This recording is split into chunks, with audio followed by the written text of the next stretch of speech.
రైతన్నలు అందరికీ కూడా మరి రైతు ఉద్యమాభివందనాలు తెలియజేస్తా ఉన్నాం. ఈరోజు చాలా సంతోషం.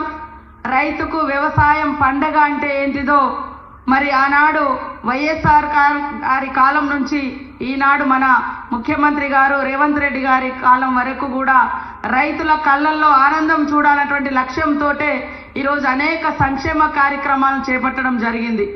ఒకప్పుడు మరి సీఎం రేవంత్ రెడ్డి గారు తెలంగాణ ప్రభుత్వం వస్తే మరి బీఆర్ఎస్ నాయకులు రేవంత్ రెడ్డి గారు ముఖ్యమంత్రి అయితే 3 గంటలే కరెంట్ ఇస్తారట అని తప్పుడు ప్రచారం చేసిరు.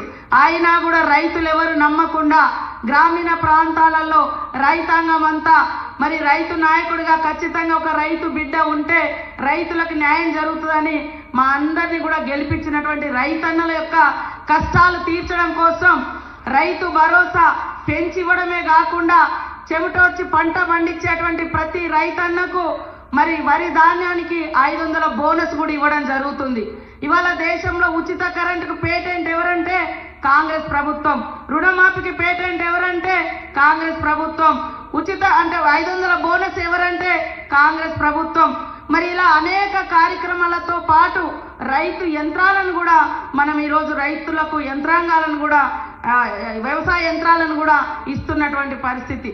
కాబట్టి కాంగ్రెస్ ప్రభుత్వం మాట ఇచ్చిందంటే రైతులకు ఎప్పుడు కూడా మోసం చేయకుండా రైతును కాపాడుకోవడమే ఏకైక లక్ష్యంగా పనిచేస్తుంది. ఆనాడు కాంగ్రెస్ ప్రభుత్వంలో జై జవాన్ జై కిసాన్ అనేటువంటి నినాదం ఇచ్చింది కూడా మరి కాంగ్రెస్ ప్రభుత్వమే. ఈ దేశంలో మరి మిలిటరీని పోలీసును ఈ దేశ రక్షణకు ఎంతైతే ఒక కన్నులాగా చూస్తామో రైతాంగం కూడా రైతును కూడా కాపాడుకోవడం అంతే అవసరము. రైతు పంట పండిస్తేనే ఈ దేశానికి రక్షణ. ఒకప్పుడు బ్రిటిష్ వాడు పోయేటప్పుడు మన దేశంలో ఆకలి మరి నీళ్లు లేక వ్యవసాయం లేక అనేక ఇబ్బందులు పడుతుంటే ఈ రోజు మరి అనేక ప్రాజెక్టులు కట్టించి ఈ దేశం ఇవాళ వ్యవసాయంలో అత్యున్నతమైనటువంటి అగ్రస్థానంలో ఉండే విధంగా ఆనాడు నెహ్రూ గారు ఇందిరమ్మ గారు మన రాష్ట్రంలో ఈరోజు ముఖ్యమంత్రి గారు ఆ రోజు వైఎస్ఆర్ గారు సోనియమ్మ నాయకత్వంలో తీసుకుంటున్నటువంటి అనేక గొప్ప నిర్ణయాలు ఇలా రైతులను నిలబెడుతుంది. కాబట్టి రైతన్నలు కూడా కొన్ని విషయాలలో టైం పట్టొచ్చు కానీ రైతులకు ఎక్కడ కూడా మోసం జరగదు. కానీ మోసకారులు అక్కడ ఉండి మాటలు చెప్తున్నటువంటి బీఆర్ఎస్ నాయకుల మాటలు వినొద్దు.